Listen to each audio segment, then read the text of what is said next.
Hello everyone, welcome back to my channel इको सीखो। मैं पूजा चौधरी। मेरी आज की इस वीडियो में मैं आपको 12th क्लास की जो इकोनॉमिक्स पढ़ा रही थी, जिसमें मैंने चैप्टर स्टार्ट किया था determination of income and employment English medium में, उसका मैं नेक्स्ट पोर्शन पढ़ाने वाली हूँ। ठीक है, जिस पार्ट में हम आज पढ़ने वाले हैं, एग्रीगेट सप्लाई क्या होती है। जैसा कि एग्रीगेट डिमांड के बारे में आप सबको मैं ऑलरेडी बता चुकी हूँ। अब एग्रीगेट सप्लाई, सप्लाई मतलब यहाँ पर सेल नहीं बोलेंगे, प्रोडक्शन बोलेंगे। ठीक है, एग्रीगेट सप्लाई का मतलब क्या हुआ, एग्रीगेट आउटपुट। ठीक है, एग्रीगेट प्रोडक्शन। तो एग्रीगेट प्रोडक्शन या एग्रीगेट सप्लाई क्या होता है, तो ध्यान से सुनेगा।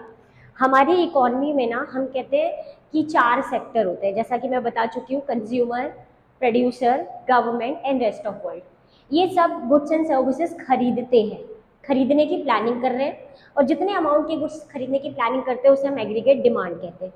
अब जब गुड्स को खरीदने की प्लानिंग हो रही है, मतलब गुड्स बनेगा भी, तो हमारी इकोनॉमी में गुड्स बनाने का काम किसका होता है, तो हमारी इकोनॉमी में ना गुड्स बनाने का काम होता है प्रोड्यूसर्स का। किसका काम होता है, प्रोड्यूसर्स का। तो ध्यान से सुनेगा, इकोनॉमी में जितने भी प्रोड्यूसर्स हैं, जितने भी प्रोड्यूसर्स हैं, या फिर हम बोल सकते हैं ऐसे कि जितनी भी प्राइवेट फर्म्स हैं, प्राइवेट फर्म ना बोल के जितनी भी फर्म्स हैं, जितनी भी फर्म्स हैं, तो हम कहते हैं एग्रीगेट सप्लाई का मतलब क्या है कि हमारी इकोनॉमी में जितने भी प्रोड्यूसर या फर्म्स हैं, वो जितने अमाउंट की गुड्स एंड सर्विसेज को बनाने की क्या कर रहे हैं, प्लानिंग।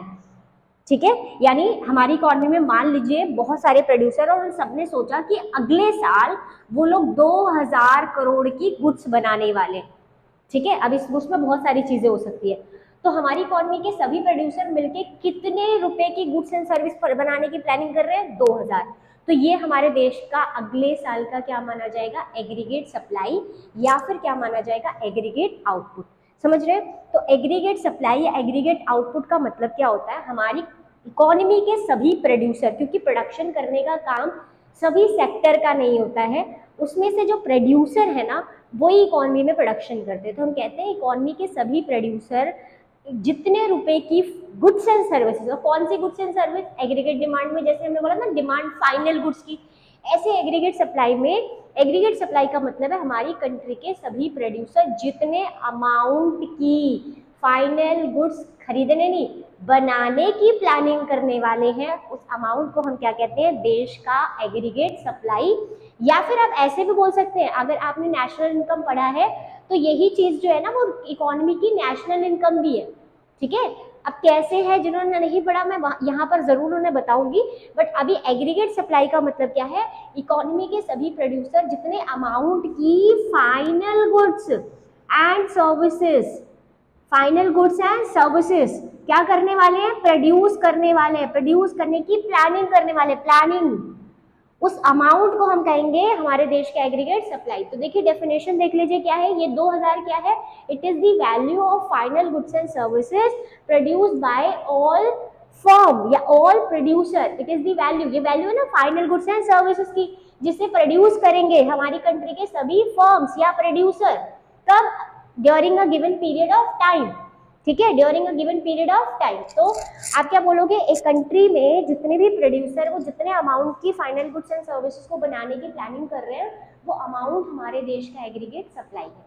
ठीक है, अब बात आती है ये जो प्रोड्यूसर होते हैं, ये 2000 की वैल्यू कैसे निकाली भाई। मान लो एग्जाम्पल लेते हैं, एक ना प्रोड्यूसर है सॉरी, इसने अपनी फैक्ट्री में 100 करोड़ का प्रोडक्शन करा। अब इसने कैसे डिसाइड किया ये 100 करोड़ का प्रोडक्शन करा इसने, तो ध्यान से सुनिए, आप 11th पढ़ के आए हैं, नॉर्मल कॉमन सेंस लगाइए भाई। प्रोड्यूसर प्रोडक्शन करता है, प्रोडक्शन करते समय वो बहुत सारी चीज़ों को यूज़ करता है, जैसे वो लेबर यूज़ करता है, वो रॉ मटेरियल लेकर आता है, ठीक है, किसी लैंड यूज़ करता है, जिसको फैक्टर ऑफ प्रोडक्शन कहते हैं, लैंड यूज़ करता है, तो और कैपिटल यूज करता है, पैसा यूज करता है। तो ध्यान से सुनिए, ये सब जब वो यूज करेगा ना, तो इन सब की उसको पेमेंट करनी पड़ेगी। जैसे लेबर क्या चार्ज करेगा, वेजेस, रॉ मटेरियल का अमाउंट परचेज करके लाना पड़ेगा, जिसकी लैंड यूज करेगा प्रोड्यूसर उसको क्या भरेगा, किराया, जिसका पैसा उधार पे लिया होगा प्रोड्यूसर उसको क्या भरेगा, इंटरेस्ट, और प्रोड्यूसर इन सब खर्चों को प्रोडक्शन करने के दौरान करता है। तो प्रोड्यूसर कहता है प्रोडक्शन करते समय ये 100 करोड़ का सामान कैसे निकाला प्रोड्यूसर ने, तो प्रोड्यूसर कहता है प्रोडक्शन की आउटपुट की वैल्यू प्रोड्यूसर कैसे निकालता है, वो जितने भी फैक्टर यूज करता है प्रोड्यूसर प्रोडक्शन करने के दौरान, जो जो चीजें यूज करता है उसे फैक्टर कहा जाता है। और कोई भी फैक्टर फ्री में नहीं मिलता, सबके लिए पेमेंट करनी पड़ती है प्रोड्यूसर को। तो प्रोड्यूसर जितने फैक्टर यूज करता है उन सबकी पेमेंट करता है, उन सबका पेमेंट का एक एक रसीद अपने पास बचा कर रखता है। और जब वो सामान बना देता है ना, जो भी गुड्स वो बना रहा है, उसकी जब वो वैल्यू निकालता है ना, तो वो एक एक रसीद का पैसा जो जो उसने जिसको दिया है, वो सारा रसीद का पैसा वो टोटल करता है कि मैंने कितना खर्चा कर दिया इस सामान को बनाने में। और वो खर्चे की वैल्यू प्लस उसमें अपना प्रॉफिट जोड़कर वो क्या कहता है कि ये मैं इतने रुपए का मैंने सामान बनाया है, मतलब मार्केट में ये सामान इतने का मैं बेचूंगा। ठीक है, जिससे क्या होगा, जिससे जो मैंने खर्चा किया है वो भी मेरे को वापस मिल जाएगा, और साथ साथ में जो मैं प्रॉफिट कमाने वाला हूँ वो भी मिल जाएगा। तो ध्यान से सुनिए, प्रोड्यूसर द्वारा किए जाने वाले खर्चों को टोटल करके प्रोड्यूसर अपने आउटपुट की वैल्यू निकालता है। और प्रोड्यूसर द्वारा किए गए खर्चे ही लोगों को क्या मिलते हैं, इनकम मिलते हैं किसी ना किसी फॉर्म में। जैसे अगर आप प्रोड्यूसर के पास लेबर बन के काम कर रहे हैं तो आपको प्रोड्यूसर क्या देगा, वेजेस। आपने प्रोड्यूसर को अपनी लैंड दी है तो प्रोड्यूसर आपको क्या देगा, किराया। तो याद रखना, इकोनॉमी में सभी लोगों को जिससे भी इनकम मिल रही है ना, वो पर्सन प्रोड्यूसर है। और प्रोड्यूसर जब आपको पैसा देता है ना, तो प्रोड्यूसर उस पैसे को अपनी प्रोडक्शन की कॉस्ट में जोड़ते हैं। तो हम कहते हैं कि इकोनॉमी के सारे प्रोड्यूसर लोगों को इनकम देते हैं। ठीक है, तो ध्यान से सुनिएगा, इकोनॉमी में जितने भी प्रोड्यूसर हैं वो जितने अमाउंट की गुड्स एंड सर्विस बना रहे हैं, इसका मतलब उतने अमाउंट का एक्सपेंडिचर कर रहे हैं। और जितने अमाउंट का प्रोड्यूसर सभी एक्सपेंडिचर करते हैं, इसका मतलब वो लोगों की क्या बनती है, इनकम। तो हम कहेंगे अगर हमारे देश के सभी प्रोड्यूसर, मतलब जो याद रखना, हमारे देश में सभी लोगों को प्रोड्यूसर ही इनकम देते हैं। तो जब हम सभी प्रोड्यूसर के प्रोडक्शन की वैल्यू निकालेंगे, इसका मतलब देश के सभी प्रोड्यूसर ने फॉर एग्जांपल 2000 करोड़ का खर्चा करा है, इसका मतलब देश में कितने की इनकम जनरेट हुई है, टोटल 2000। और देश की इनकम को हम क्या कहते हैं, देश की नेशनल इनकम। तो हम ना कई बार, ध्यान से सुनना, कई बार नेशनल इनकम को वाई से डिनोट करते हैं। कई बार हम कहते हैं ये 2000 का ये जो आउटपुट का वैल्यू है, ये 2000 का जो आउटपुट का वैल्यू है, ठीक है, ये प्रोड्यूसर के खर्चों के बराबर है। और वो खर्चा लोगों की क्या है, इनकम। और इनकम को हम वाई से दिखाते हैं। तो हमारी बुक में एग्रीगेट सप्लाई और नेशनल इनकम वाई दोनों क्या होते हैं, बराबर। यानी आपकी बुक में बोला A S is equal to Y, कैसे बताइए। तो हम ध्यान से सुना, हम कैसे क्या समझाएंगे, हम कहेंगे कि इकोनॉमी में एग्रीगेट सप्लाई का मतलब होता है value of final goods and services which produce by all firm in the economy. ठीक है, और ये जो वैल्यू होती है ना, the value of final goods and services is obtain by adding.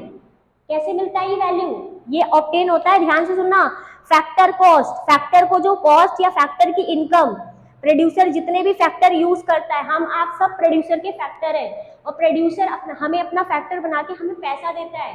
ठीक है, और वो पैसे को कहाँ वो जुड़वाता है, अपने सामान की कॉस्ट में। तो हम कहते हैं कि एग्रीगेट सप्लाई का डेफिनेशन क्या होता है, it is the value of final goods and services. And ये फाइनल गुड्स एंड सर्विसेज की वैल्यू प्रोड्यूसर कैसे निकालता है, it is obtained by adding all factor income. ठीक है, it is obtained by adding all factor income and the factor income. ठीक है, ये जो फैक्टर इनकम का समेशन होता है, the summation of factor income is known as national income. That is why we say that aggregate supply and national income both are equal to each other। मैंने यहाँ लिख दिया है, आप इसको ढंग से रीड आउट कर लीजिएगा और उसको एज इट इज लिख दीजिएगा। तो आज मैंने क्या बताया आपको कि एग्रीगेट सप्लाई और नेशनल इनकम एक दूसरे के बराबर होता है। ठीक है, अच्छा, अगर मैं बात करती हूँ नेशनल इनकम या इनकम, अब एग्रीगेट सप्लाई के भी कंपोनेंट, जैसे एग्रीगेट डिमांड के कंपोनेंट पढ़े, तो एग्रीगेट सप्लाई के भी कंपोनेंट होते हैं। कैसे, इसके कंपोनेंट पढ़ने से पहले इसके, ये जिसके बराबर होती है उसके कंपोनेंट पढ़ते हैं। अब ध्यान से सुनिए, एक इंसान, एक नॉर्मल इंसान की बात करते हैं। एक इंसान अपनी इनकम जब वो कमा कर लाता है तो वो उसका क्या करता है, क्या करता है भाई, खर्च करता है। और कुछ पैसा क्या करता है, वो सेव करता है। तो हम कहते हैं कि एक इंसान जब भी पैसा कमाता है तो उसको दो जगह यूज करता है। कुछ पैसा वो खर्च कर देता है, जो पैसा वो खर्च करता है उसे हम क्या कहते हैं, कंजप्शन। और कुछ पैसा वो सेव कर लेता है तो उसको हम क्या कहते हैं, सेविंग। तो अगर मेरे को एग्जाम्पल किसी पर्सन ने बोला मुझे नहीं पता मेरी इनकम कितनी है, तो मैं बोलूँगी अरे कितना भोला इंसान है, मैं तेरे को बताता हूँ, बस तेरे से 2 क्वेश्चन पूछूंगा तो उसका जवाब दे, तेरी इनकम मैं बता दूंगा, है ना। तो मैंने उससे क्वेश्चन पूछा, तो बता तूने जितना भी कमाया नहीं पता तुझे, पर बता तूने कितना खर्चा किया। तो वो बोल रहा फॉर एग्जाम्पल कह रहा 8000 खर्चा किया मैंने। फिर मैंने बोला अच्छा कुछ बचा है क्या पैसा, तो बोल रहा हाँ 2,000 रुपये बचे अभी मेरे पास।